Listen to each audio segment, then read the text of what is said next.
Bienvenidos todos, amigos e invitados especiales, a esto que es la Hora NEA, un espacio para compartir el conocimiento en diferentes disciplinas a través de verdaderos expertos en cada uno de los temas que mes a mes vamos seleccionando. Esto lo hacemos el día de hoy, 11 de agosto del 2021, siendo las 19:05 horas.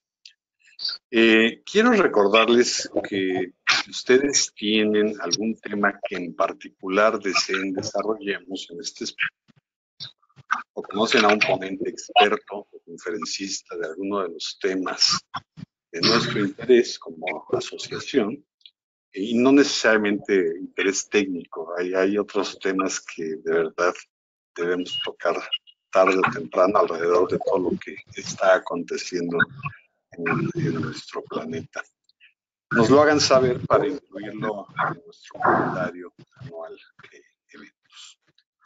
Hoy tenemos a dos invitados que representan a una gran institución que se ha mantenido dignamente en México con una presencia importante y que a partir o a través de su propuesta de valor ha podido seguir creciendo en muchos de sus mercados.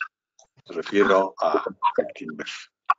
Y entre otros, pues quiero hacer mención de este gran recurso llamado Reto Actinver. Si me regalan un minuto para hablar de ese gran recurso atrayente que hasta se convirtió en materia para los estudiantes de finanzas de muchas universidades para ejercitarse en aspectos de inversión. Y quiero presentarles, ahora sí le pido a todos se apagan sus cámaras, a excepción de Federico y de Ramón, para platicar un poco de ellos, su semblanza a manera de introducción, y ya después les entrego el micrófono para que ustedes nos hagan la presentación que se preparó para hoy. Inicio la presentación con el licenciado Federico González Gómez Velázquez. Él es director ejecutivo de Arrendadora Actinver desde febrero del 2020. Una amplísima experiencia, más de 35 años en el sector financiero. Estuviste, mi buen Federico, en Serfín, en Banamex, después en Banca Internacional, fuiste director y representante en México de Continental Illinois National Bank. Tuviste también la responsabilidad de iniciar operaciones en México de Arrendadora Bank of America. Fuiste responsable comercial de negocios financieros dirigidos a empresas de GE Capital, incluyendo arrendamiento de aviones corporativos, flotillas, equipo industrial, factoraje, etcétera, etcétera.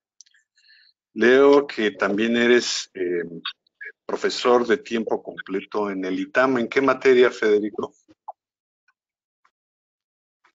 Por ahí debemos.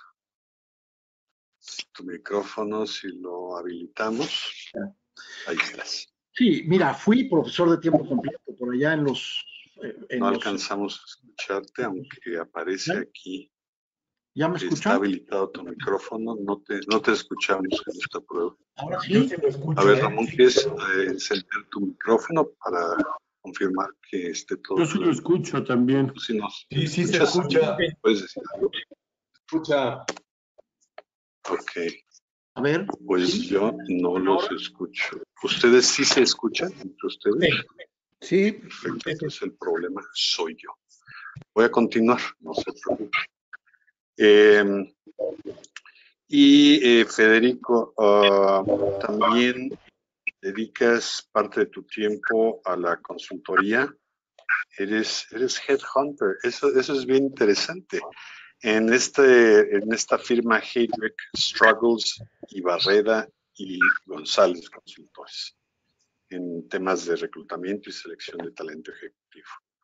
Eres consejero en varias empresas públicas y privadas y tienes una licenciatura en Administración de Empresas, así como una maestría en Economía Aplicada, un MBA, en la Universidad de Lovania, eso es en Eso es en Bélgica. Claro, muy bien. Pues bienvenido, Federico. Y aprovecho también para presentarles a Ramón de la Rosa. Ramón se unió al equipo de economía de Actinver en 2017 y actualmente se desempeña como subdirector de esa área. Ramón trabajó 10 años en Banco de México, en áreas de investigación económica y sistemas de pago. Ahí es a donde conociste a todos mis cuates, los de cabello blanco, ¿no? Federico, eh, y bueno, otros que conocí a través del IMAX. Y bueno, pues ahí sí te fuiste especializando en temas de pronósticos macroeconómicos y demás. Cuentas con una licenciatura en Economía por el Tecnológico de Monterrey, una maestría en Economía y Finanzas por la Escuela de Graduados de Barcelona y una maestría en Riesgos por el ITAM. Federico y Ramón, sean ustedes bienvenidos y en este momento les estoy entregando el micrófono para que nos hagan sus respectivas presentaciones. Y aprovecho ahí, Jorge Pedrosa, si quieres apagar tu micrófono y tu video para dejar a nuestros dos invitados. Eso es. Bienvenidos, gracias. Muchísimas gracias, Jesús. Sí me escuchan bien, ¿verdad? Porque ante la duda de Jesús. Sí, te escucha bien, Federico. Perfecto. Muy bien, bueno, una clarificación nada más.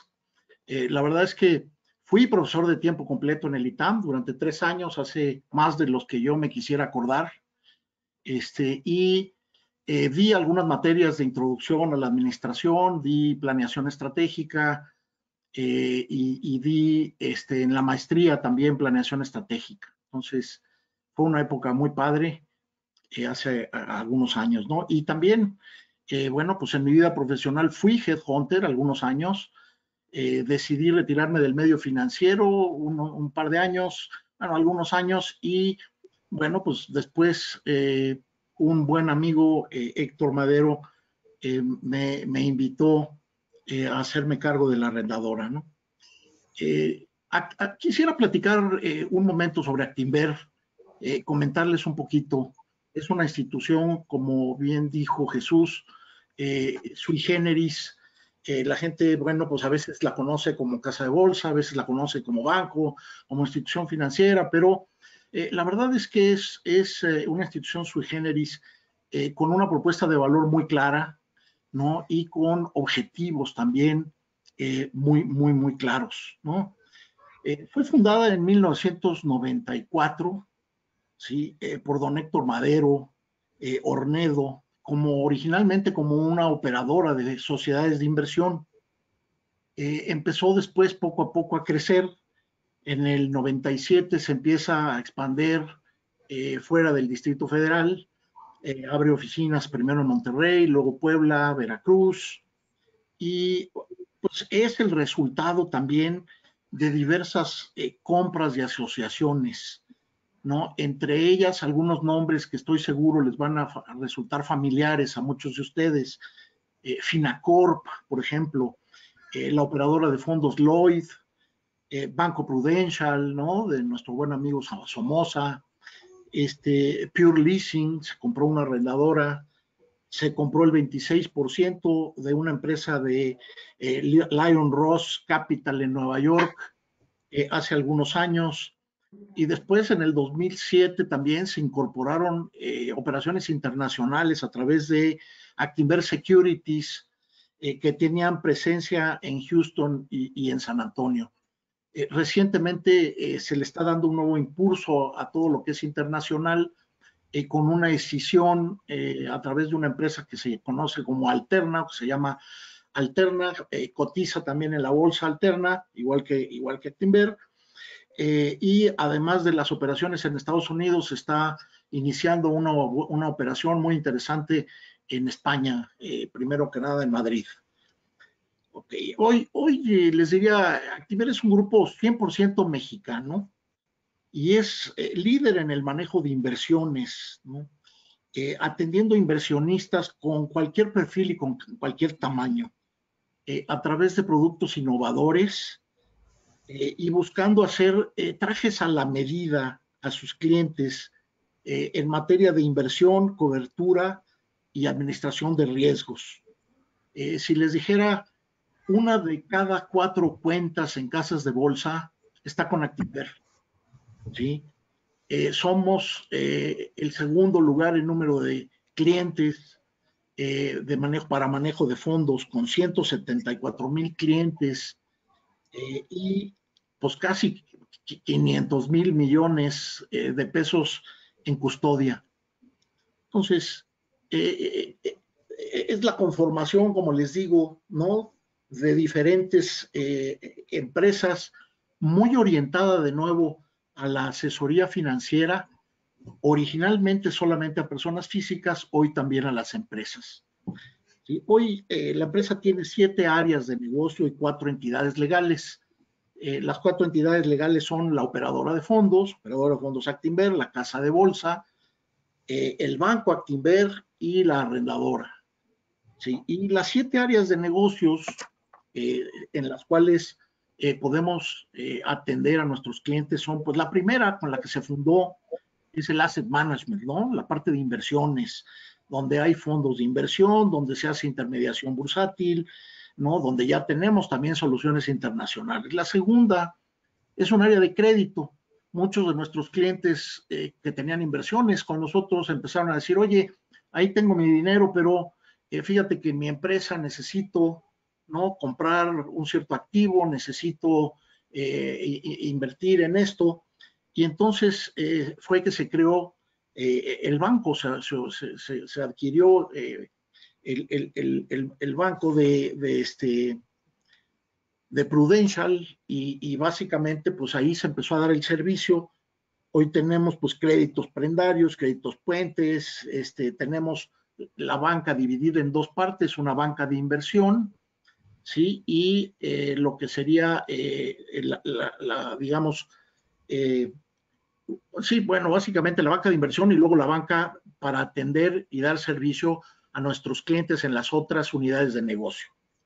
Sí, el tercer negocio, ya lo mencioné, es banca de inversión, donde hacemos emisiones de deuda y de capital, hacemos M&A, hacemos operaciones estructuradas, somos, si mal no recuerdo, el 4º o 5º lugar en términos de emisiones de deuda, ¿no?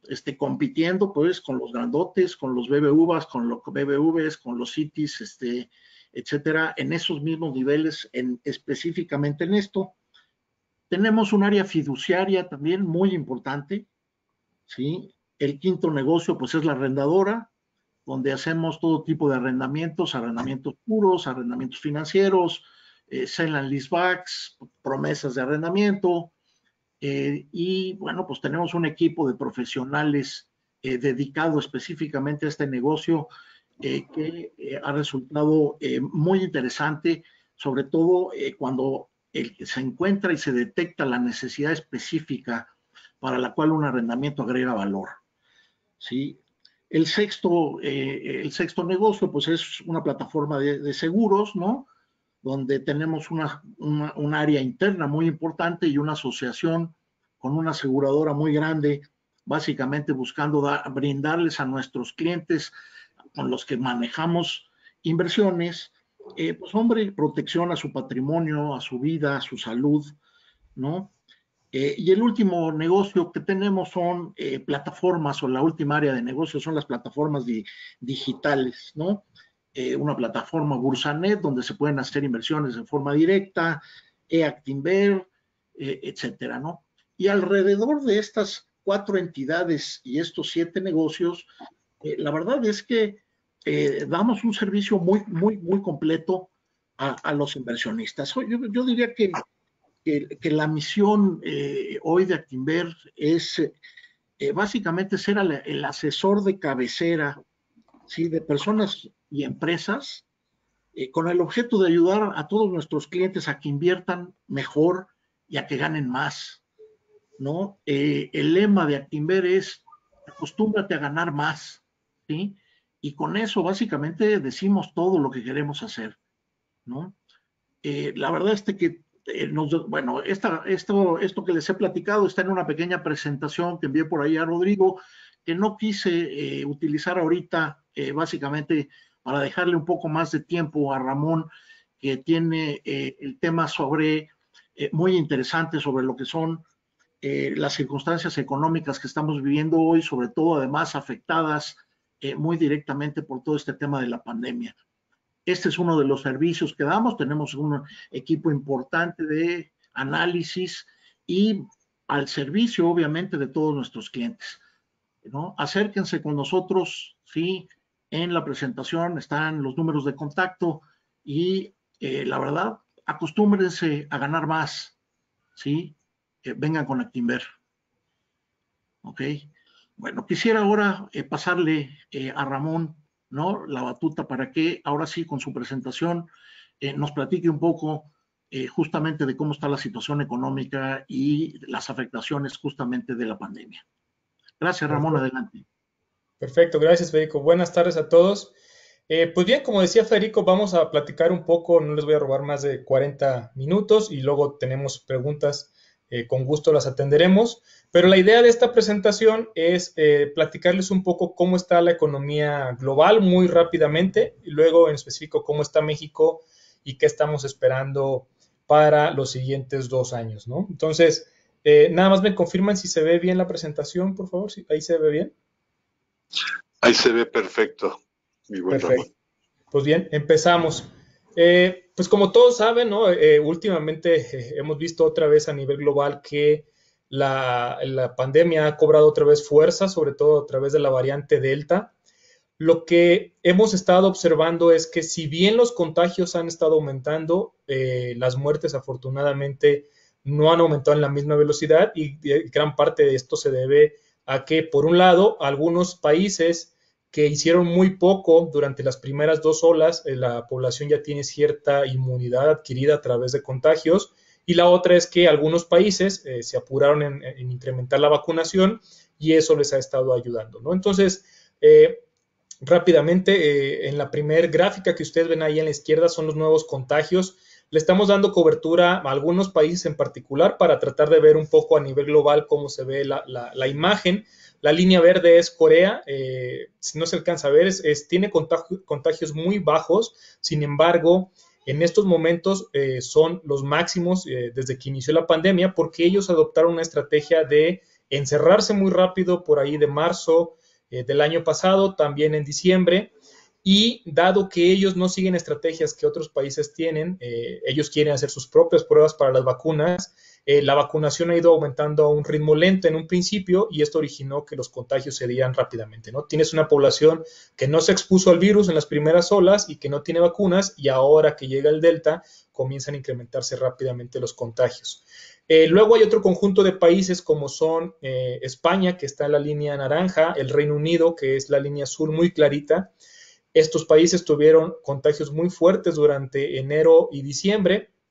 En la gráfica que está en medio se observan las muertes por millón de habitantes y se puede ver que también ahí justamente en esos meses, entre enero y febrero de este mismo año, tuvieron muchas muertes. Esto los obligó a cerrar nuevamente las economías, pero afortunadamente ahora en la tercera ola, las muertes pueden ver ahí que se encuentran en niveles bastante bajos. Esto es gracias a que estos países tuvieron una vacunación bastante rápida y esto les ha ayudado a mantener estas muertes bajas. Y luego hay otro conjunto de países que puede ser, por ejemplo, Estados Unidos, que es la línea que es como doble, que es como una línea paralela, Brasil que está punteada y México que está en negro. Estos países tuvieron contagios fuertes en las primeras 2 olas y ahora en la tercera otra vez están repuntando los contagios, pero también las muertes se mantienen un poco estables, ¿no? Gracias a esto, lo que hemos estado observando es que durante el 2021 la actividad económica no se ha cerrado como sucedió a principios de 2020. Los países están siendo también muy selectivos en qué tipos de medidas están implementando, porque la verdad es que ya las economías no aguantarían otro cierre como el que se dio el año pasado, donde todavía no se entendía bien qué era el virus, cómo se podía aliviar la enfermedad, teníamos saturación en las unidades de emergencia, y poco a poco, conforme hemos ido entendiéndolo y conforme hay avances en los medicamentos y en las vacunas, pues esto ha permitido a las economías estar abiertas al menos un poco en estos meses. Sin embargo, lo que hemos estado observando es que el crecimiento económico va a ser muy distinto entre países desarrollados y países emergentes. Lo que tienen ustedes en el centro, la gráfica que ven ahí, es el PIB de los países desarrollados, Estados Unidos, Canadá, Japón, la zona europea y el Reino Unido. Básicamente todas las gráficas que voy a estar presentando van a ver que tienen el nivel 100, tienen una línea negra. Esto es para saber cómo estaban las economías antes de la pandemia. Diciembre de 2019 le estamos dando este valor de 100, entonces esto nos permite mapear cuánto cayeron las economías cuando llega la emergencia sanitaria y cuánto esperaríamos que estén creciendo al cierre de este año o también para 2022 para ver cuándo se recuperarían esos niveles prepandémicos tan famosos, ¿no? Entonces, por ejemplo, en la gráfica del medio, si ustedes ven Estados Unidos, que es la línea muy fuerte negra, arrancamos en 100 en diciembre de 2019. Luego, en el segundo trimestre del 2020, la línea llega al número 90. Esto quiere decir que la economía se cayó 10% en ese momento, cuando se cerraron las actividades, y luego a partir de ahí ha iniciado una recuperación bastante fuerte. Ya para el segundo trimestre de este año, 2021, Estados Unidos está otra vez en niveles prepandémicos. La línea negra está arriba del 100, y esperamos que de aquí a lo que cierre 2021, la economía se esté expandiendo 4% arriba de esos niveles prepandémicos, ¿no? Entonces, Estados Unidos, gracias a toda la cantidad de apoyos que le ha dado a su economía, ahorita los veremos, pero a través de no solo de la parte fiscal, sino también de la parte monetaria, es una de las pocas economías que ya ha recuperado niveles prepandémicos.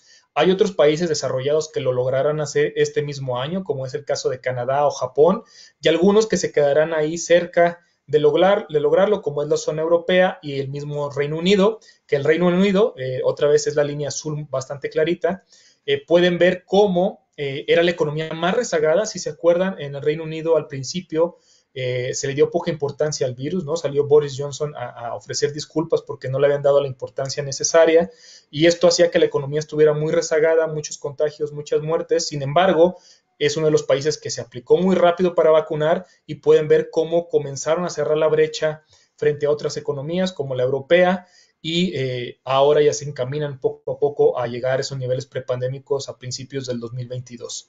La gráfica que está a la derecha son los países emergentes. Ahí tenemos a India, a Brasil, a México, a Rusia y también a China. China es una historia aparte, es la línea roja. Ellos tuvieron el peor momento de la pandemia en el primer trimestre del 2020. Entre enero y febrero fue cuando se dieron los contagios, se cerraron las economías, y me acuerdo muy bien que cuando empezamos a ver los indicadores en China, nos dimos cuenta de la magnitud de lo que podía venir para México y para Estados Unidos, y fue que cambiamos rápidamente nuestros pronósticos, ¿no? Pero en general ellos cayeron 10% en el primer trimestre del 2020, aplicaron medidas muy fuertes para recuperar su economía, y antes de que terminara el año, ellos ya estaban otra vez en niveles prepandémicos, y básicamente todo lo que tenemos en 2021 es crecimiento puro. Entonces, China es aparte. Hay otro conjunto de países que fueron bastante castigados, como fue Brasil, México y el caso de la India. Pueden ver las caídas, por ejemplo, la línea naranja de India, que en el segundo trimestre del año pasado llegó a 75. Quiere decir que la economía se cayó cerca de 25%.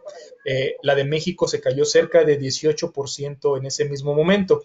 Y luego hemos tenido una recuperación bastante heterogénea porque, como saben, el virus Delta comenzó en China a expandirse, perdón, en India a expandirse. Esto hizo, vean la línea naranja, como ya a principios del 2021 otra vez estaban arriba del 100, vienen otra vez estos contagios, cierran la economía y vuelve a caer, y luego otra vez viene un ligero repunte, ¿no? Entonces, es bastante heterogéneo el comportamiento de las economías emergentes, pero casi ninguna de ellas estará alcanzando los niveles prepandémicos al cierre del 2021, y será hasta 2022 cuando lo logren.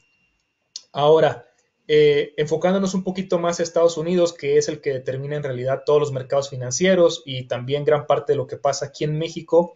En Estados Unidos hemos visto una recuperación muy fuerte en la parte de construcción, que lo que tienen ustedes en la izquierda es la línea dorada, es el índice de construcción. de igual forma, diciembre de 2019 es el 100, entonces en estos momentos está en 116 unidades, lo cual quiere decir que está 16% arriba de los niveles prepandémicos. Recuperó muy rápido la caída que tuvo, esa sí fue una recuperación tipo V, antes de que terminara 2020 ya lo había recuperado. La producción industrial, que es la línea negra, ya está cerca de lograrlo, está cerca del nivel del 100, y algo que sin duda alguna es lo que es el principal motor de la economía de Estados Unidos, es el consumo. Eso lo ven ustedes en la gráfica de la derecha, son las ventas minoristas. Ahí les puse una línea dorada, no sé si alcanzan a verla, que va con pendiente hacia arriba. Eso para ilustrar un poco cómo venían comportándose las ventas minoristas antes de la pandemia, es la tendencia que traían, y luego para ver los efectos de la pandemia y de los estímulos económicos. Entonces, cuando llega la pandemia, se te caen las ventas minoristas casi 25%, y luego llegan los estímulos financieros de la economía de Estados Unidos. Por un lugar, llegaron 3 billones de dólares cuando todavía estaba Trump. La gran mayoría de estos recursos se destinó a darle cheques a las familias, casi por $1,500 a cada una de las familias. Se le dio mayor protección a las personas que estaban desempleadas. Típicamente les dan $400 semanales, y cuando llegó la pandemia ahora les daban $700 y una serie de prestaciones más que le permitió a los hogares de Estados Unidos comenzar a consumir desde sus casas. Básicamente fue comercio electrónico lo que vimos el primer repunte. Luego llega un segundo paquete de apoyos a finales del 2020, todavía lo hizo Trump, cerca de $1 billón. Pueden ver ahí cada vez que llegan estos paquetes cómo las ventas minoristas crecen, y luego ya finalmente en marzo, cuando llega Biden, otorga otra vez $2 billones, $2,000 por cada familia, mantiene los apoyos a los desempleos, y pueden ver que actualmente las ventas minoristas están muy por arriba de la tendencia que tenían, están creciendo casi 19% arriba, y es por esto que hemos visto que la economía de Estados Unidos ya está a niveles prepandémicos en términos generales, y comienza a haber una discusión acerca de qué sigue en términos de política monetaria. Me refiero específicamente a la Reserva Federal, que ahorita les comentaré un poco más a detalle ese punto. Pero en general, lo que vimos en la pandemia fue un comportamiento muy distinto de los consumidores. Al principio, cuando llega el encierro, lo que vemos que repunta rápidamente es un consumo básicamente en componentes electrónicos. La gente compró computadoras, iPads, contrató servicios de internet y todo lo que fuera necesario para que estuvieran trabajando desde sus casas y los niños estuvieran tomando clases en línea, ¿no? Entonces, esos fueron los componentes que primero subieron durante la pandemia, también subió su precio. Luego, cuando llega la segunda ola, por ahí de enero de este mismo año, cambió un poco el patrón del consumo. Ya muchas personas estaban siendo vacunadas, muchos ya habían sido contagiados, comenzaban a regresar poco a poco a los trabajos, y lo que vimos ahí fue un cambio hacia bienes que no se estaban usando y ahora comienzan a usarse, como por ejemplo ropa, corbatas, trajes, accesorios, y algo muy importante, automóviles. Los automóviles es un factor que hay que estar monitoreando porque es el principal lazo que conecta a la economía de México con la economía de Estados Unidos. Van muy de la mano, ahorita se las enseñaré, pero también porque las personas no querían viajar en transporte público y lo que comenzaron a hacer es comprar automóviles. Seguramente han escuchado en la radio, en la televisión, que hay un problema de cuellos de botellas en las cadenas de distribución. Aún no se terminan de acoplar completamente. Entonces, en la industria automotriz en específico hay escasez de microprocesadores, y esto está haciendo que las personas, aún y cuando quisieran comprar un automóvil nuevo, no lo pueden tener de forma inmediata. ¿Qué hicieron? Se fueron a comprar automóviles usados, y el precio de los automóviles usados incrementó 50% a tasa anual durante 2021, y esto está haciendo que tengamos niveles de inflación bastante altos en Estados Unidos, y otra vez empieza a generar preguntas acerca de qué sigue, ¿no? Para terminar la economía de Estados Unidos, y ya no enfrescarme mucho aquí, lo único que falta por recuperarse en Estados Unidos es el mercado laboral. Lo que ustedes ven en la gráfica de la izquierda, la línea negra, es una encuesta que se le hace a los pequeños empresarios allá en Estados Unidos y mide el porcentaje de empresas que dicen que es muy difícil encontrar personal en estos momentos. Pueden ver que la línea negra actualmente está en los niveles máximos y la línea dorada es la tasa de participación laboral, es decir, de las personas que estamos en edad de trabajar, ¿cuántos estamos activamente buscando un empleo o estamos trabajando? pueden ver que antes de la pandemia esas dos líneas iban muy de la mano. Sin embargo, después de que llega la pandemia, se desligan. Los empresarios dicen, es muy difícil contratar personas. ¿Por qué? Porque las personas no quieren regresar porque están gozando de todos los apoyos que está dando el gobierno, ¿no? Entonces, ¿para qué voy a regresar a trabajar a una empresa donde me van a pagar menos? Mejor me quedo cobrando los cheques por desempleo y las ayudas que me está dando el gobierno y no tengo que salir a buscar un empleo. Pues para combatir eso, que también está generando inflación porque los salarios comienzan a subir, por ejemplo, es muy famoso estos carteles que se están viendo en McDonald's o en otras empresas donde te decían, te contratamos y te damos un iPhone si duras 6 meses con nosotros. Entonces, todo esto está generando inflación y lo que ha hecho es que algunos estados, que les puse ahí a la derecha los nombres, decidieron que ya no querían los apoyos por desempleo extraordinarios, es decir, ya no querían $700 a la semana, sino otra vez se redujeron a $400 porque quieren que la gente comience a salir afuera a buscar empleos y esto permita que sea una recuperación mucho más sostenida y que los empresarios no tengan dificultad para contratar, porque encima de que se le están elevando los precios de las materias primas, pues ahora también tienen el problema de que se están incrementando los salarios. Y en línea con esto, pues es un poco lo que les platicaba. A la izquierda tienen ustedes el precio del petróleo. Pueden ver cómo después de que llega la pandemia en 2020, que se nos cae el precio cerca de $10 por barril, incluso un día fue negativo, vimos una recuperación muy rápida hasta los $75. En la gráfica del medio también el precio del cobre tiene un comportamiento muy similar, un incremento muy fuerte en la segunda mitad del 2020, durante 2021, y a la derecha tienen ustedes la inflación, la tasa anual de crecimiento de los precios de los automóviles usados allá en Estados Unidos, donde llegó a 50%, ya se está moderando un poco, pero todo esto se acumula para estar generando presiones inflacionarias en los Estados Unidos. Ahora, hay un debate muy, muy grande entre que si es transitoria, si no es transitoria. En general, la inflación tiende a durar elevada o en niveles muy altos, por lo general un año. ¿Por qué un año? Porque así la medimos. Por lo general comparamos siempre la inflación de julio, por ejemplo, medimos los precios en julio de este año y los comparamos contra el julio del año pasado. En estos momentos la inflación en Estados Unidos está en 5.5% porque estamos midiendo un año, vamos a decirlo, normal, después de que en 2020 estuvimos encerrados y teníamos precios muy bajos. Entonces, al compararlos, tenemos un efecto de inflación alta. Cuando sea 2022 y comparemos julio 2022 contra julio 2021, pues ya los niveles no van a estar tan desordenados y vamos a tener otra vez inflaciones un poco más cercanas a los que estamos acostumbrados.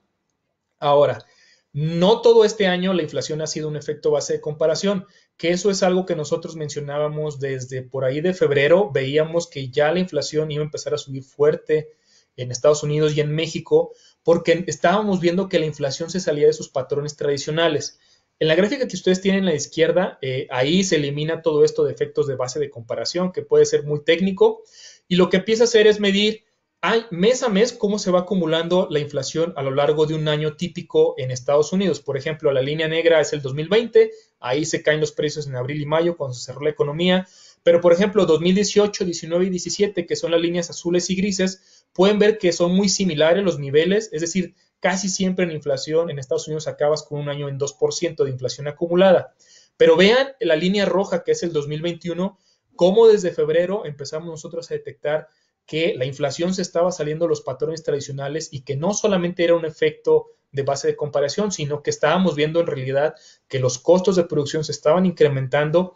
Dado que las empresas mantuvieron precios bajos en 2020, pues sus márgenes se apretaron y no les quedó de otra más que en 2021 pasarle esta inflación a los consumidores, ¿no? Entonces, en Estados Unidos pensamos que la inflación se mantendrá por ahí del 4.9 al cierre de este año y luego ya en 2022 comenzará otra vez en los niveles cercanos al 2%.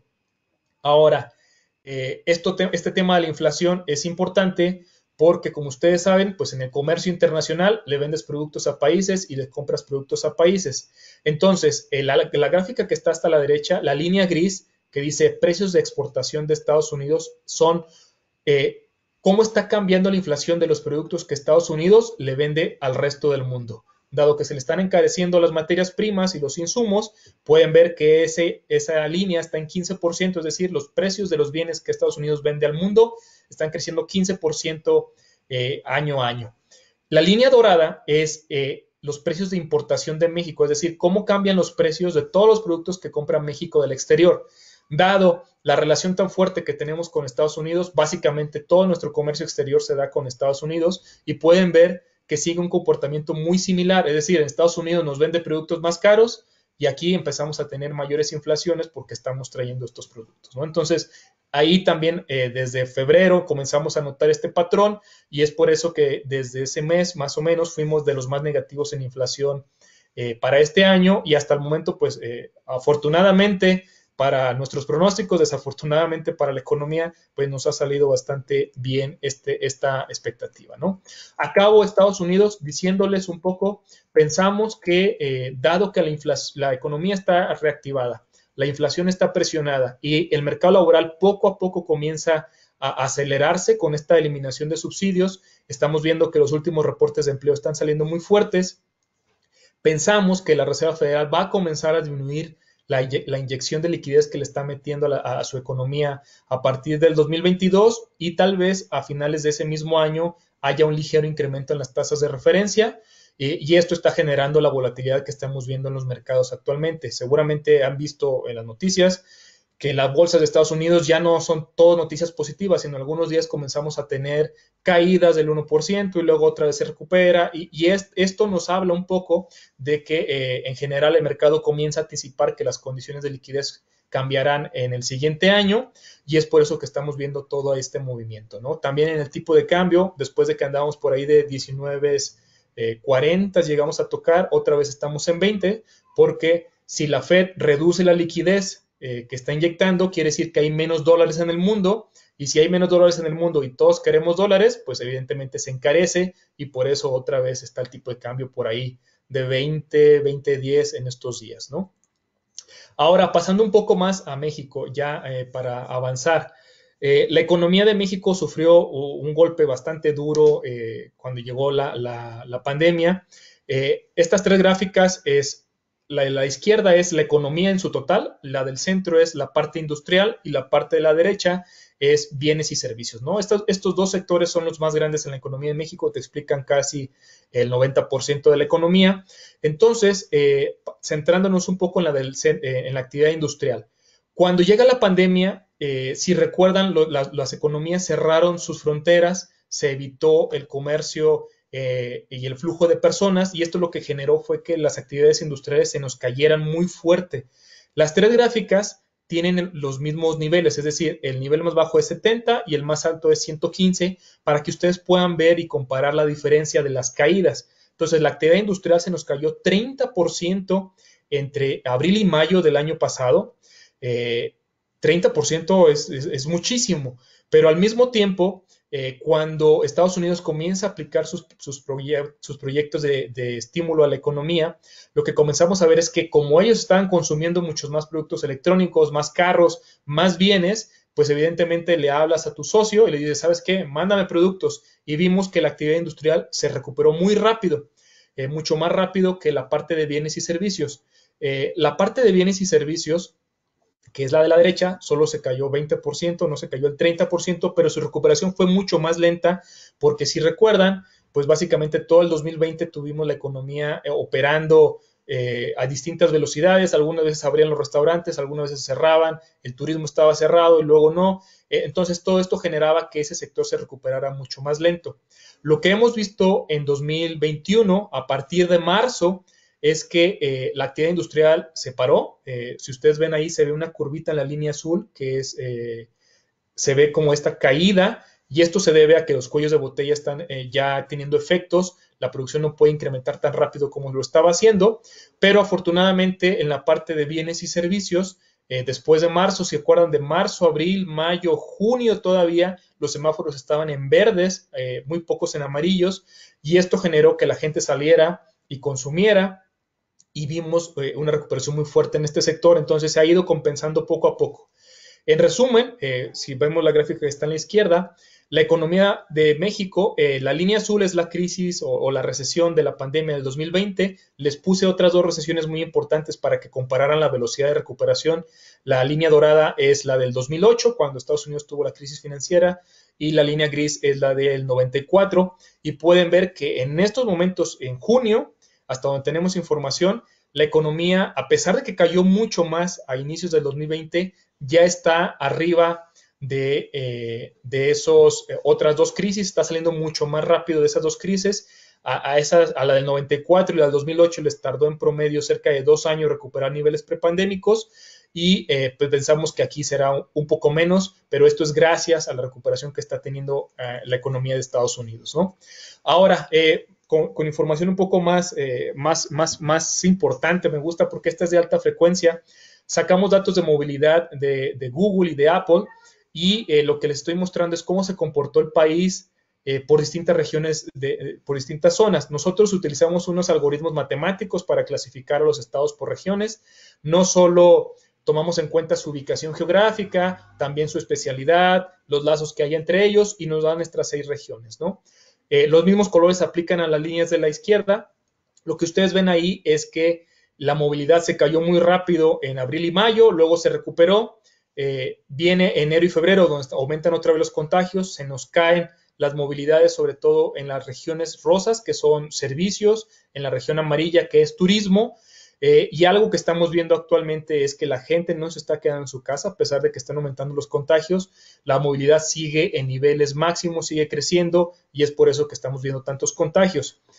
¿Qué estamos viendo en términos regionales de ingresos de las familias? Esta es una encuesta muy importante que hace INEGI, donde va y le pregunta a las familias en qué gastan o qué ingresos tienen. Aquí les clasifiqué los 32 estados de la República en 2018, que es la última encuesta que teníamos, y ahora la de 2020, para que vean cómo cambió el ingreso de las familias. Típicamente, una familia en el país en 2018 tenía un ingreso mensual de 11,400 pesos y ese ingreso cayó a 9,970 pesos en 2020 por la pandemia, ¿no? Es decir, cayó 12.9%. Luego les clasifiqué los estados de los que más cayeron a los que menos cayeron y si se fijan, los coloreé en el mapa en rojo, los que cayeron 10% o más, que básicamente son estados que se dedican a la parte de o turismo o servicios, que son los dos sectores que tardaron más en reabrir porque pues la pandemia así lo decía, ¿no? Es decir, primero tienes que cerrar los lugares donde haya congregación de personas y ya cuando tengas vacunas, cuando tengas todo lo demás, los puedes comenzar a abrir. Entonces, estos estados fueron los más afectados. Ahí está Quintana Roo, ahí está Baja California Sur, ahí está Yucatán, ahí está la Ciudad de México, que son estados que se concentran en este tipo de actividades económicas.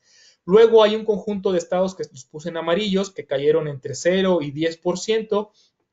Estos estados cayeron muy fuerte cuando llega la pandemia, básicamente son estados manufactureros, la región de la región NAFTA, ¿no? Este corredor NAFTA que va del Bajío hacia el norte, ellos cayeron muy fuerte, como lo vimos hace un momento, la actividad industrial a principios de 2020, pero se recuperó muy rápido y esto hizo que el impacto finalmente fuera menor, con caídas entre 0 y 10%.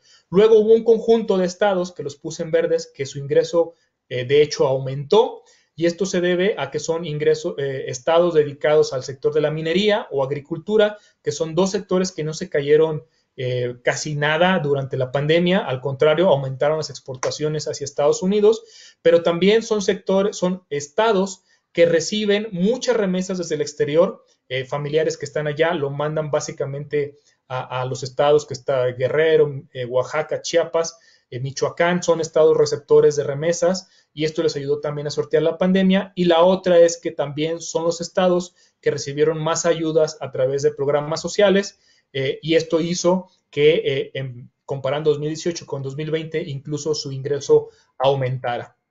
Ahora, ¿cómo vemos la recuperación? Para ir cerrando y dejar espacios para las preguntas y respuestas, lo que les mencionaba hace un poco, pensamos que la economía de Estados Unidos seguirá siendo el motor de la economía nacional, lo seguirá ayudando. Lo que ustedes ven a la izquierda es la línea dorada, son las remesas que llegan al país, la línea negra es el gasto en construcción en Estados Unidos y pueden ver que hay una relación muy clara. Si hay mayor construcción en Estados Unidos, hay mayores remesas para México. Y ahora con la aprobación que se está dando en Estados Unidos con el paquete de infraestructura, que será en su conjunto cerca de $4 billones, pues pensamos que las remesas seguirán siendo un factor muy importante de ingresos para las familias, lo cual permitirá que el consumo se mantenga creciendo durante 2021 o 2022. A la derecha, para no dejar incompleta la gráfica, es cuánto se va acumulando de remesas cada año. La parte dorada es entre enero y junio, que son los datos que tenemos actualmente. Pueden ver que ahora de enero a junio han llegado al país cerca de 19,000 millones de dólares, que es mucho más de los 16 que llegaron el año pasado en el mismo periodo, que es mucho más de los cerca de 10,000 millones de dólares que se exporta de petróleo entre enero y junio. Es decir, la remesa es un ingreso más importante para México en términos de dólares que la exportación de petróleo. Entonces, es un indicador muy importante a seguir, ¿no? Y la parte gris es cuánto se acumula en todo el año. Entonces, si seguimos a este ritmo, posiblemente tengamos más de 41,000 millones de dólares de ingresos de remesas durante 2021. También empezamos a ver una mayor recuperación en la parte de turismo. La gráfica que está a la derecha, las barritas doradas, es la llegada de turistas internacionales, que están llegando cerca de 2.5 millones de personas actualmente, y la línea azul es el gasto que dejan estos turistas en promedio dejaban como $1,000 antes de la pandemia y ahora actualmente están dejando cerca de 1,600, lo cual también está beneficiando a esos sectores del país, aunque también con la llegada de turistas lo que hemos visto es que son justo esas regiones las que tienen mayores contagios actualmente. Ahora, ¿cómo se ve la perspectiva de la economía nacional en términos de crecimientos y de pronósticos? Lo que tienen a la izquierda es cuánto se mueve la economía trimestre a trimestre. El menos 16.9% que está ahí es lo que cayó el PIB en el segundo trimestre del 2020. Luego crecimos 12.5, 3.2, 0.8, 1.5. Y lo que pensamos es que hacia adelante vendrán crecimientos un poco más modestos, 0.8, 0.6, con lo cual el PIB de México crecerá cerca de 6.2 este año 2021. Aquí siempre cuando digo este número, la gente dice, oye, no es muy elevado el 6.2, ¿no te parece como que está muy alto, como que son muy optimistas?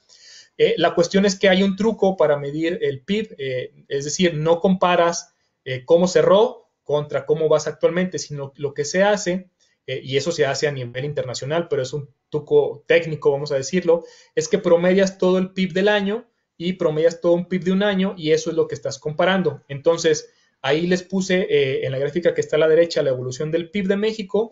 Todo el promedio de 2020 fue un PIB de 16.28 billones de pesos y cuando promediemos todo 2021, pues nos va a dar un crecimiento del 6.2%.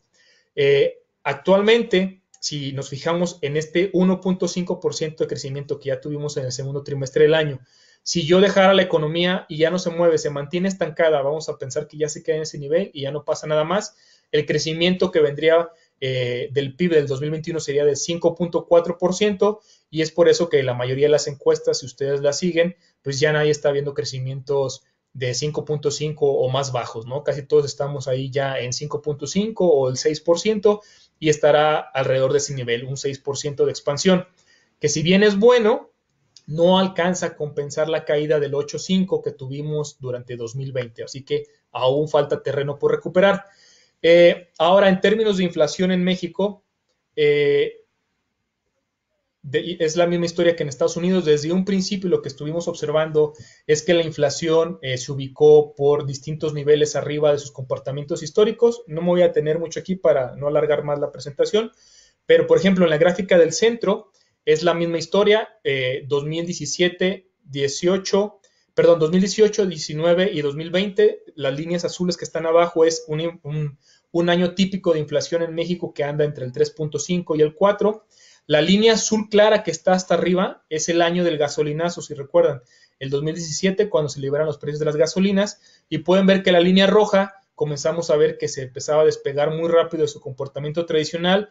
Ya para mayo la inflación acumulada en 2021 es mucho más alta que el 2017, que es el año del gasolinazo, y eso nos hizo cambiar nuestros pronósticos hacia el 6.3% para el cierre de este año, que es un año de inflación muy alta, y por ese mismo motivo pensamos que Banco de México va a tener que elevar su tasa de referencia. Estas tres gráficas solo muestran la expectativa de inflación que está a la izquierda, mucho más puntual en la gráfica del centro, pero hay que enfocarnos un poco más en la que está en la derecha. Ahí pueden ver la línea azul es la trayectoria de inflación que nosotros esperamos, la línea dorada es la trayectoria de las tasas de referencia que esperamos. Pensamos que Banco de México va a tener que subir su tasa de referencia este jueves, el día de mañana, de hecho, de 4.25 a 4.50 y todavía quedarían 2 incrementos más para que cerrara la tasa en 5% este 2021. Y luego en 2022 pensamos que la tasa se podría ir hacia el 5.75, no por temas de inflación, para ese momento la inflación va a estar regresando a la meta de Banco de México. Pensamos que la inflación estará abajo del 4% por ahí de mayo, junio del año que viene, pero va a tener que estar atento Banxico a que si la Reserva Federal comienza a reducir liquidez y ellos aumentan sus tasas, pues también eso nos mete presión a nosotros para que tengamos que elevar las tasas, ¿no? Entonces, niveles del 5%, 5,5% para el año que entra en tasas de referencia es lo que estamos esperando y esto también es lo que ha generado que el tipo de cambio se mantenga relativamente estable. Hay una encuesta muy bonita entre los gobernadores de los bancos centrales donde el BIS, que es le llaman el Banco Central de los bancos centrales, les pregunta cuál es el principal factor de importancia para su moneda frente al dólar. Y les puse ahí la clasificación de las respuestas. La mayoría de ellos dicen que cuando los precios de las materias primas están altos, su moneda se fortalece. Tiene sentido, pensemos en economías como Chile, por ejemplo. Si el precio del cobre es alto, pues cuando ellos venden su cobre reciben bastantes divisas y eso les permite monedas fuertes. La otra es que tu socio comercial se esté recuperando su actividad económica. Eso le aplica a México. Si Estados Unidos crece y nos jala, eso nos beneficia frente a otras economías emergentes que no tienen vacunas, que no tienen un socio tan importante, que su crecimiento es muy bajo y eso hace que el tipo de cambio se mantenga estable en estos momentos, ¿no? Entonces pensamos que este año cerrará cerca de 20.15 el tipo de cambio y el año que entra hacia 20.70, sobre todo porque la Reserva Federal al estar cortando liquidez, pues generará la escasez y el encarecimiento de la moneda americana, ¿no? Ya para cerrar, ¿qué pensamos que estará pasando en el país de aquí al cierre de 2024? Pensamos que Pemex y CFE seguirán siendo el enfoque principal del gobierno, aportándole recursos para que crezcan. Pensamos que seguirá la inversión en los proyectos emblemáticos como es Dos Bocas, la refinería y el aeropuerto de Santa Lucía. Se seguirá utilizando los mecanismos de inteligencia financiera para combatir corrupción. Se mantendrán acuerdos con Estados Unidos para evitar que haya una interrupción en los flujos de remesas, de comercio electrónico, de comercio internacional y se seguirá promoviendo la disciplina fiscal, ¿no? En cuanto a reforma fiscal, no se vislumbran cambios en los impuestos. Se espera que los impuestos se mantengan en los mismos niveles y que todo tenga que venir por el lado del ajuste del gasto. Ya terminé, aquí les dejo la tabla de pronósticos, 6.2 de crecimiento este año, 3% el año que viene, en cuanto a inflación, 6.3 este año, 3.5 el año que viene, la tasa de referencia 5%, este 2021 estará cerrando, 5.75 el 2022 y ahí el tipo de cambio en 20.15 y 20.70. Entonces, no les doy más números para ya no aburrirlos más y mejor, ¿qué les parece si pasamos a la parte de preguntas y respuestas para platicar mucho mejor? Y muy bien, Ramón. Bueno, de entrada, felicidades porque en un 40, 50 minutos dar una semblanza general de qué está pasando en este país, no cualquiera lo hace, ¿eh? Así que por ello te felicito a nombre de NEA. Y vamos a pasar a las preguntas y comentarios. Tenemos 7 u 8, lo cual me obliga a pedirles a todos los miembros que están conectados en este momento que nos regalemos unos 10 minutos posteriores a las 8. No sé si Ramón, Federico tienen el tiempo para contestar, digamos, con el tiempo que requiere cada una de ellas, dada la importancia del tema. Así que, pues, quédense un poquito más después de las 8. Empezamos con la pregunta de Ángel Hernández. Dice, en tu opinión, ¿cuál es el principal riesgo económico que observas en México? ¿Inflación, devaluación peso-dólar o algún otro factor? Sí, en estos momentos el principal riesgo es la inflación, ¿no? Que se mantenga, que ha estado subiendo muy fuerte en los últimos meses. Y esto lo que genera, o sea, piensa en los términos de inflación, tiene dos efectos, ¿no? El primero es el que se encarecen los precios, entonces a las familias les es más difícil consumir lo que estaban haciendo en meses anteriores y tienen que cambiar su patrón de consumo y esto puede ponerle un freno un poco a la recuperación económica. La otra es que, dado que el mandato de Banco de México es combatir la inflación o mantenerla en 3%, lo que tiene que hacer ahora es subir tasas y al subir las tasas, pues lo que se ve para las empresas es que aquellas empresas que quieran obtener un nuevo crédito, un nuevo financiamiento, pues van a obtener condiciones con tasas un poco más altas, que también podría frenar un poco el crecimiento, ¿no? Entonces, en estos momentos la tarea de Banco de México no es fácil, tienen que encontrar el balance adecuado entre subir la tasa para que no se descomponga la inflación, pero no tanto para que no dañes el crecimiento económico, y es por eso que estamos viendo toda esta discusión en los periódicos de los miembros de la Junta de Gobierno, de qué están esperando, ¿no? Pero en estos momentos es inflación, y luego yo diría para 2022, 2023 es pues la llegada de la inversión, que la inversión se ha mantenido bastante débil, y esto lo que te genera es que puedas crecer menos en los siguientes años, y al crecer menos en los siguientes años significa menos recursos fiscales para el gobierno para que pueda gastar, ¿no? Entonces, eso es en el mediano plazo, pero actualmente es de inflación. Muy bien. Federico nos invita a que hagas un comentario sobre el mercado laboral en México. Sí. El mercado laboral en México no es como en Estados Unidos. O sea, en general la gente voltea a ver las tasas de desempleo, pero en México esa no es el indicador a seguir. ¿Por qué? Porque allá en Estados Unidos, pues renuncias y tienes el seguro por desempleo. Aquí no, aquí el desempleo es un lujo. Entonces, las personas que están desempleadas, pues lo que hacen es que van a la economía informal. De hecho, la tasa de desempleo se mantuvo muy estable durante toda la pandemia.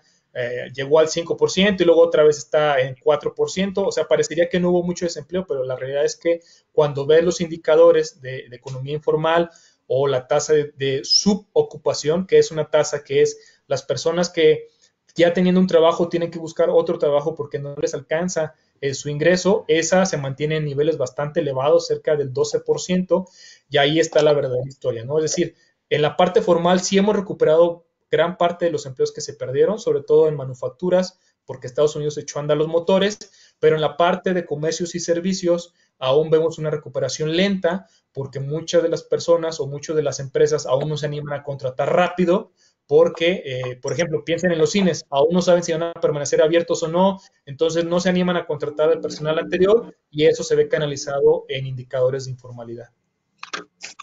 Ok, gracias.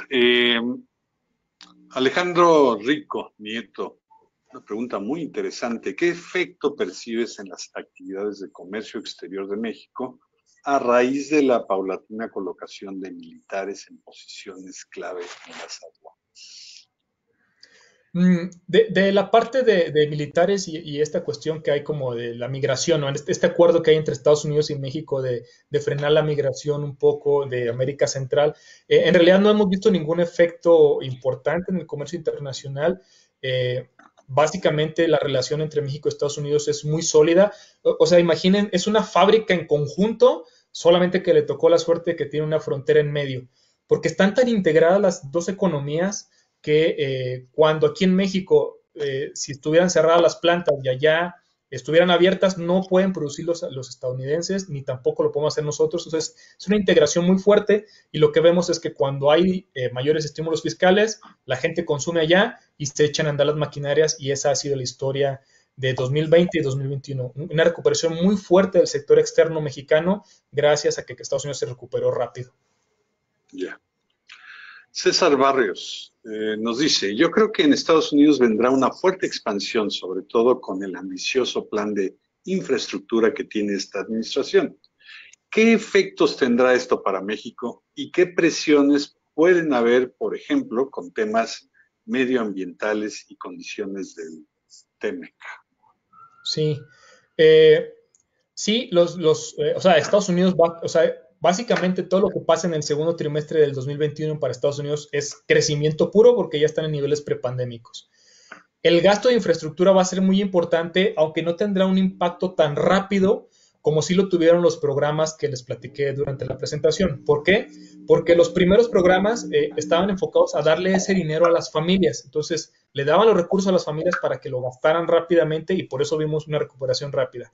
El plan de infraestructura es a 8 años, así lo ha planeado la administración de Biden, entonces los recursos van a ir dándose poco a poco, pero lo que sí es que al ser infraestructura tiene efectos de segundo orden, es decir, no solo es el gasto que vas a ejercer ahí, sino las condiciones que le vas a poner a tu economía para que el flujo de personas, de mercancías crezca, y esto tendrá un impacto positivo para Estados Unidos y evidentemente también para México, pensando en los bienes que nosotros les exportamos para que puedan llevar a cabo esas tareas. Entonces, eso será un efecto positivo para México, el plan de infraestructura. Ahora, en términos de políticas medioambientales, ese es un factor que hay que estar. Es uno de los apartados que se incluyó es justo donde Estados Unidos en estos momentos, tanto en la parte laboral como en la parte de protección ambiental, podría apretar, digamos, un poco en términos de fútbol, apretar un poco la pierna para hacer que México los cumpla, porque recuerden que no solo es, o sea, no es que le vendamos productos ya terminados a Estados Unidos, los producimos en conjunto. Entonces, si Estados Unidos quiere enviar un producto a Europa o Asia que tiene parte de manufactura de México, pues se tiene que asegurar de que todo el producto esté hecho bajo las reglas que están exigiendo los países desarrollados, ¿no? No sé si me explico, o sea, no es que le demos un carro terminado a Estados Unidos, ten, aquí está tu coche, no, ese coche entra y sale de la frontera muchas veces porque la transmisión se hace aquí, las llantas se hacen allá, la computadora, entonces va integrado todo el producto, o sea, producimos en conjunto y será un factor que Estados Unidos estará monitoreando que se cumplan las leyes ambientales. Oye, y si prospera esta visita que hoy medio anunció Andrés Manuel López Obrador de Joe Biden a México a finales de septiembre, ¿tú crees que este sea uno de los temas a tratar? Me parece que será, o sea, que México tiene un poco de maniobra para negociar con Estados Unidos, porque algo que ha hecho Estados Unidos, o sea, Biden lo ha hecho muy bien en términos económicos, ¿no? El único problema que se le ha complicado es la parte de la migración. Es uno de los factores que allá en Estados Unidos le señalan a los republicanos en todo momento, entonces me parece que podría haber un poco de negociación ahí entre, pues, qué tanto es la ayuda mutua para frenar la migración y qué tanto es la ayuda mutua para que ambos países puedan cumplir con los compromisos. Entonces, es un factor a monitorear, pero digamos, creo que en estos momentos la relación entre ambos países es bastante buena y puede haber ahí un efecto negociador sin problema. Bien. Óscar Becerril, ¿cómo se vislumbra el horizonte de recuperación para sectores fuertemente golpeados como son turismo, aviación, industria restaurantera, entre otras? Sí, pues la parte de comercio, esa ya está a niveles prepandémicos otra vez aquí en México, ¿no? Me refiero a las ventas de supermercados y cosas por el estilo. La parte de servicios es la que sigue siendo la más golpeada, todavía trae un rezago como del 10% frente a niveles prepandémicos. Y este sector, pues estará a expensas del ritmo de la vacunación, ¿no? Y de la inmunidad que podamos lograr y de qué tanto se puedan aplacar las olas de contagio de nuevas variantes. ¿Por qué? Porque pues por diseño estas actividades o son en lugares cerrados o requiere de la presencia de muchas personas y son las condiciones que favorecen los contagios. Entonces, me parece que si bien la vacunación va a permitir que vayan recuperándose a un ritmo más rápido de lo que lo estaban haciendo en 2020, pues aún queda un reto importante, sobre todo para estos sectores, el turismo. Depende de cómo se pongan los países estrictos de nueva cuenta con pasaportes de vacunación o no, será uno de los sectores que le tome más tiempo regresar a los niveles prepandémicos. Ya. Y por cierto, Federico, también nos haces un comentario aquí en el chat. ¿Por qué no pones tu cámara y ahondas un poquito más en esta teoría de que en las remesas se están filtrando cantidades importantes de dinero mal habido, sucio? Sí, porque es difícil explicar que los montos sigan creciendo a los niveles que están creciendo cuando muchos de los mexicanos del otro lado muchos trabajan en industrias de servicios, ¿no? Si tú vas a Nueva York, pues la mitad de los meseros son mexicanos, en Chihuahua, en Chicago también, ¿no? Y esos sectores han estado muy golpeados, han estado cerrados, y sin embargo las remesas siguen creciendo como si, ¿no? Entonces, yo escuchaba el otro día una teoría de que pues rápidamente el narco encontró que ahí había una oportunidad para dispersar. Estamos hablando de 16,000 millones de dólares lo que está entrando. Y entran y ya entran pues limpiecitos, ¿no? Entonces no sé qué tanto haya de cierto o si este incremento importante de remesas, ojalá se puede explicar simplemente porque se está mucho mejor de aquel lado y la gente está mandando más dinero. No. Híjole, pero para comprobar eso está en Chinese, ¿no crees? Sí, ¿Cómo sí, validar que esos recursos? pero no es una idea descabellada, ¿no? Sí, claro. Por lo pronto hay que tenerlo en cuenta como un escenario, ¿no? En el mundo de la economía Porque sí del entra el dinero, país. pero no se ve el bienestar aquí. Tú sales vas a las zonas rurales donde se supone que típicamente llegan las remesas y tú no ves que la gente esté mejor. Eso es cierto. Wow. Ah, voy a hacer una pregunta de parte de Oscar Becerril y la tuya, Rodrigo, la dejo al final para que aparezcas en escena, hagas la pregunta y nos ayudes con el cierre de la sesión. Pues, si me permiten, en representación de Oscar Becerril, ¿cómo se prevé el comportamiento del crédito en términos de crecimiento y morosidad? ¿Qué sectores en ese contexto se detectan de alto riesgo? Sí, eh, yo no le doy tanto seguimiento a la parte del crédito. Tenemos un área de análisis fundamental que le da seguimiento muy detallado a los bancos, pero lo que sí he estado platicando con ellos es que la morosidad en general en la mayor parte del mundo, no sé si han visto varias noticias donde dicen los niveles de quebranto más bajos en la historia.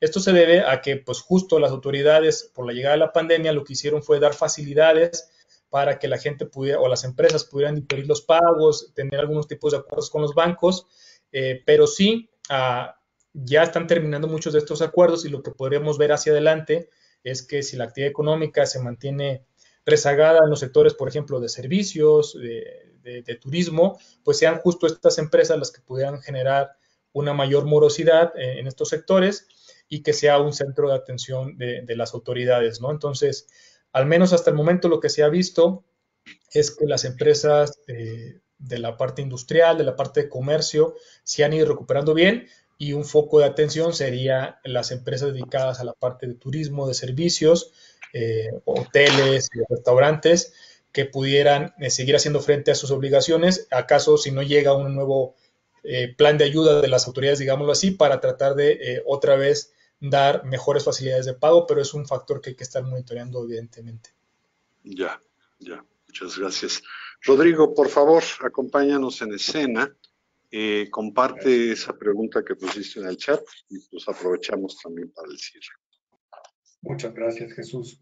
Pues mira, Ramón, la pregunta muy concreta es, ¿por cuánto tiempo crees tú que sería factible que el gobierno mexicano mantenga a flote a Pemex y a la CFE sin perder la calificación de grado de inversión? Sí, ese es un tema súper extenso. En estos momentos Pemex ya perdió el grado de inversión, ¿no? Ya, ellos ya no tienen el grado de inversión, ya como funciona lo del grado de inversión es, hay 3 calificadoras, si 2 de ellas le quitan el grado de inversión al papel emitido, pues ya se considera que la empresa ya no tiene el grado de inversión.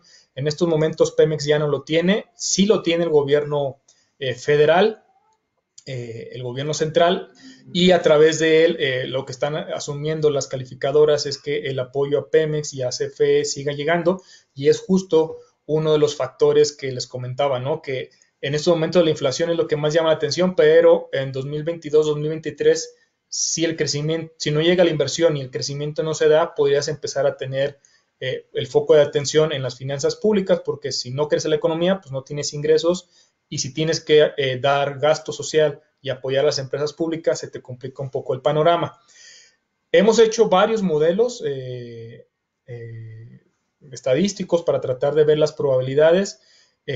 Nosotros estimamos que para 2024, si el gobierno federal no estaría perdiendo el grado de inversión, Y esto se debe a que, por un lado, hay disciplina fiscal, o sea, los indicadores que les gusta ver a las empresas de calificación y al mismo Fondo Monetario se están cumpliendo, es decir, el endeudamiento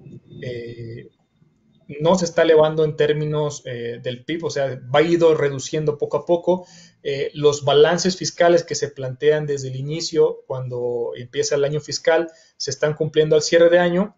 Y yo sé que nos da, o sea, sobre todo viviendo en México, ¿no? Como que le damos más atención a tal vez a ver mayor cantidad de riesgos, pero la verdad es que cuando nos ven desde fuera, nos ven en una posición privilegiada.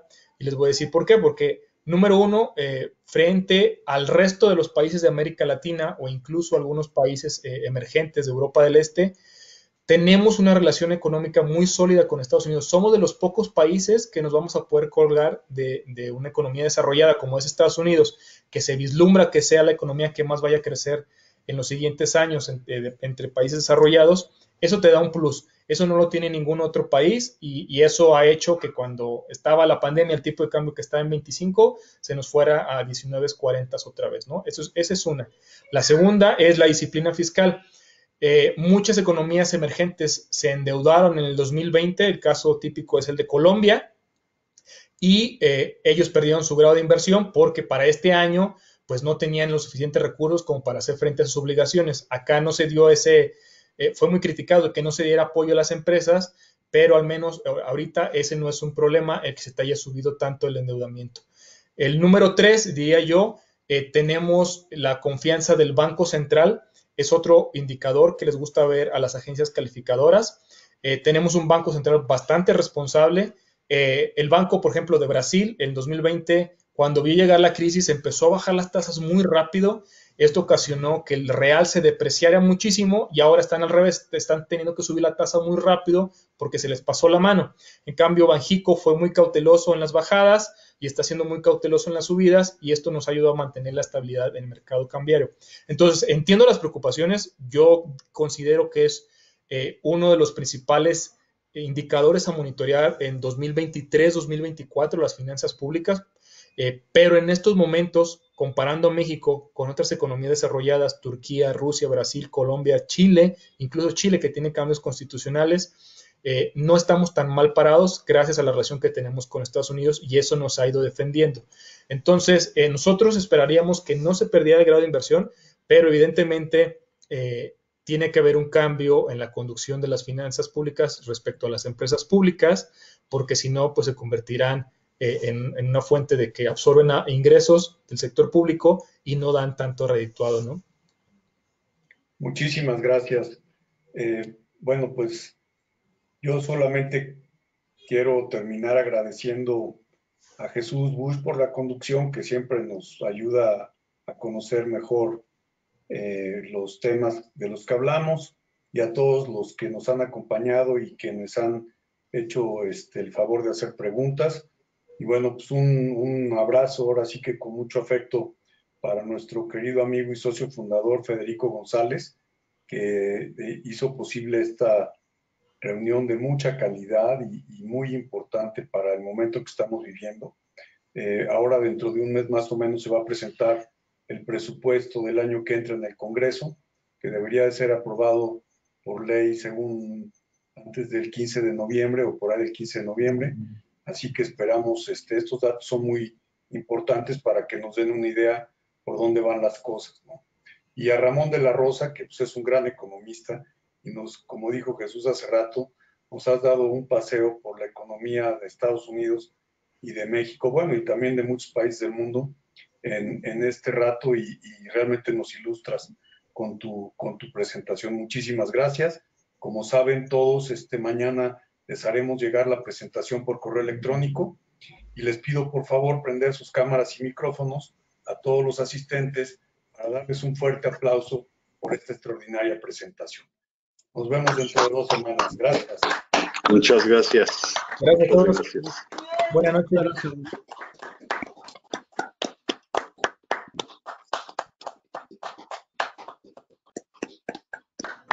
Buenas noches.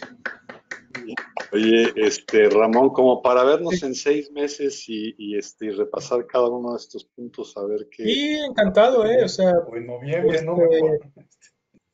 o sea, de hecho, o sea, hacemos mucho trabajo detrás de los modelos. Ahorita ya no les quise robar más tiempo, estamos rankeados en el número 1 de pronósticos para México por las encuestas de Focus Economics, que son encuestas a nivel global.